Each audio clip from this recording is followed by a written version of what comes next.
আসসালামু আলাইকুম প্রিয় দর্শক বন্ধুরা, আজকে আমাদের এই দুপুরবেলা আমাদের এই মুড়ি ভোজনে আমাদের সাথে আছে আমাদের পাটের ব্যবসায়ী জাহাঙ্গীর চাচা এবং আরও আমাদের সাথে আছে রাজ্জাক ভাই, অনেকে আছে। আমরা সবাই একসাথে মুড়ি খাচ্ছি। তো পাট সম্পর্কে কিছু কথা আমরা আমাদের এই পাট ব্যবসায়ী জাহাঙ্গীর চাচার মুখ থেকে কিছু শুনতে চাই। চাচা বলেন। আচ্ছা, বাজার টাজার সম্পর্কে এখন বর্তমান পরিস্থিতি সম্পর্কে আপনার কাছ থেকে আমরা কিছু জানতে চাচ্ছি, বলেন।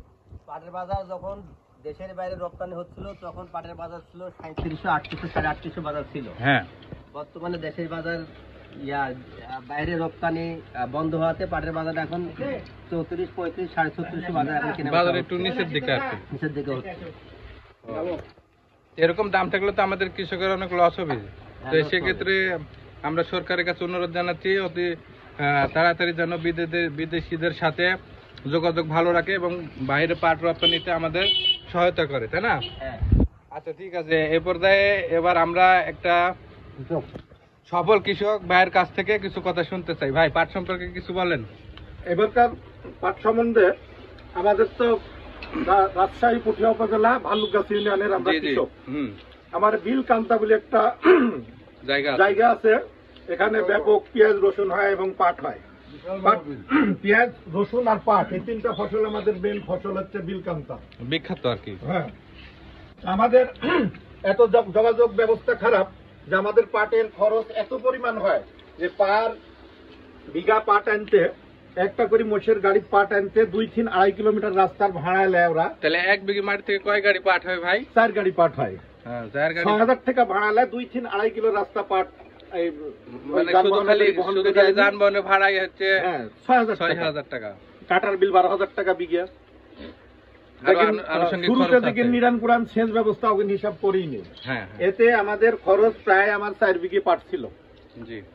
4 বিঘা পাটে আমাদের মোটামুটি ধোয়া টোয়া দিয়ে খরচ প্রায় 80,000-এর মতো। তাহলে আপনি বিঘা প্রতি পাট কত মন হয় ভাই? বিঘা প্রতি পাট কত এবার সর্বোচ্চ 8 মন থেকে 8 থেকে 9 মন, মানে ফলন একটু কম। আর ফলন কম, এবার পানি উঠে গেছে। আমাদের রাস্তার যোগাযোগ ব্যবস্থা খুবই খারাপ, ওটা হলে সবচেয়ে ভালো। তারপরে আমাদের যে দেশে, বিশেষ করে বাংলাদেশে বিশেষ সব ব্যবসাতে সিন্ডিকেট ব্যাংকে যদি আমাদের মাননীয় উপদেষ্টারা যদি বাহিরের সাথে একটু যোগাযোগ ব্যবস্থা করে বা রপ্তানি সম্বন্ধে, তাহলে পরে আমরা একটু পাটের দামটা ভালো পাই আমার কৃষক আর কি স্বাবলম্বী হয় আর কি। আর এই যে যাতায়াত ব্যবস্থার কথা বলতেছিলেন, এটা যদি আমাদের পাকা করে দেয় তাহলে আমাদের হাফ খরচ হবে, তাহলে আমাদের পাট আরো কম দামেও যদি আমরা বিক্রি করি কোনো সমস্যা হবে না। এক গাড়ি মানে 1 বিঘা প্রতি একটা টলি যথেষ্ট? হ্যাঁ, একটা না, 2 টলি লাগবে। 2 টলি, তাহলে 2 টলি ভাড়া আসে 1-1 2,000। 1-1 2,000। আর মোষে গাড়ি আসতেছে 6,000 টাকা, তাহলে অনেক খরচ কম। হ্যাঁ, মেলা খরচ কম বেশি। আর পেঁয়াজের সম্বন্ধে, পেঁয়াজের বাজার এই টাইমে হওয়ার দরকার কিছু নাহলে 4 থেকে 5,000 টাকা মন, তাহলে পরে আমাদের একটু করতে হয় আর কি। রসুনের বাজারটা খুবই কম। রসুনের বাজারও খুবই কম। রসুনের বাজার এই টাইমে 6 থেকে 7,000 টাকা মন হতে হবে, তাহলে আমার এই খরচ উঠবে আর কি। আচ্ছা, ঠিক আছে। এই পর্যায়ে আমরা শুনতেছিলাম আমাদের একজন সফল ব্যবসায়ী, সফল কৃষক ভাই রাজ্জাক।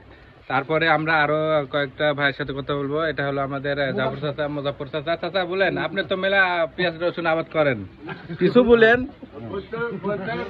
সে লজ্জা শর্মে চলে গেছে। এই পর্যায়ে আমি আমার বড় ভাই ফিরোজ ভাইয়ের কাছে কিছু শুনতে চাই। ভাই বলেন। ভাই বলেন। আপনি তো মার্কার সাথে আছে, এখন শেষ মুড়ি খান ধান্দা পাচ্ছি ভাই, ভাত তার আমার ভাগ্যে দুটো না ভাই। আচ্ছা, ঠিক আছে। এই পর্যায়ে আমি আমার একজন বড় ভাই হচ্ছে যে আসলাম ভাইয়ের কাছে কিছু শুনতে চাই। ভাই বলেন কিছু। আসসালামু আলাইকুম। আমারে এই পেঁয়াজ রসুন করে আমারে সার পয়সার দাম ওঠে না। একটা ওষুধ কিনতে গেলে 100 গ্রাম ওষুধের দাম নিচ্ছে 1100 টাকা।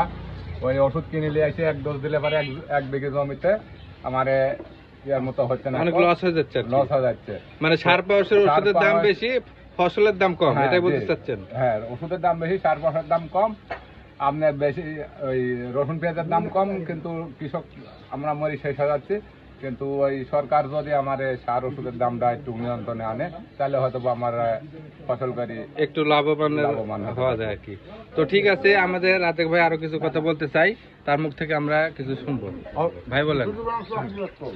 আমাদের বিলকান্তা, জি, সর্বপ্রথম আগে আমাদের যে রাস্তাটা, রাস্তা যোগাযোগ এই ব্যবস্থা যোগাযোগ কি? ব্যবস্থাটা আমি অনুরোধ জানাচ্ছি আমার এই লাইভের মাধ্যম দিয়ে আমার মাননীয় উপজেলার যে দায়িত্ব আছে রাস্তার ব্যাপারে, এরা যদি এই জায়গাটা পরিদর্শন করে এই রাস্তাটা যদি করতো তাহলে পরে আমাদের এই পুঠিয়া থানাতে মানে অনেক কৃষক আর অনেক কি কৃষক উপকৃত হতো এবং উন্নতির লাইনে যাবে সব কৃষক, এবং আবার জমির দাম বেড়ে যাবে এবং আমাদের লেবার টেবারলেও আমাদের দাম। তারপরে ভাই যে আপনার পাট ব্যতীত যে এখন এই যে শীতের টাইমে যে গাছ গোছরা ঝুড়বি মানে খেজুরের হ্যাঁ, গাছ, খেজুরের গাছ। অনেক খেজুরের গাছ খুব আছে এই কষ্ট লাইনে। করে ওখানে যাওয়া লাগে, রস নামায় ভরে আনা খুব কষ্ট।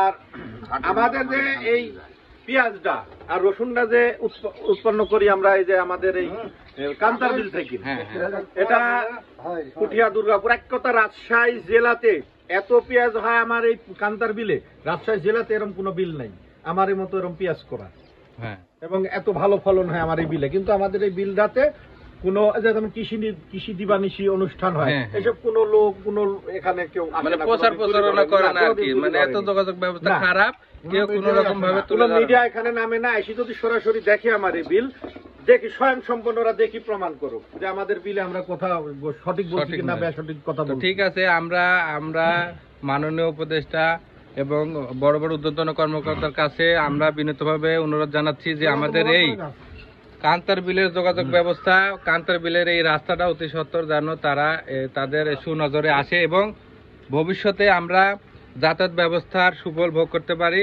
এক কথায় রাস্তাটা যদি আমাদেরকে পাকা করে দেয়, এটা হলো আমাদের সবার দাবি। তো আজকে এই ভিডিওটা এই পর্যন্তই, দেখা হবে সামনে আরো নতুন কোনো ভিডিওতে। সে পর্যন্ত সবাই ভালো থাকবেন, সুস্থ থাকবেন, আল্লাহ হাফেজ।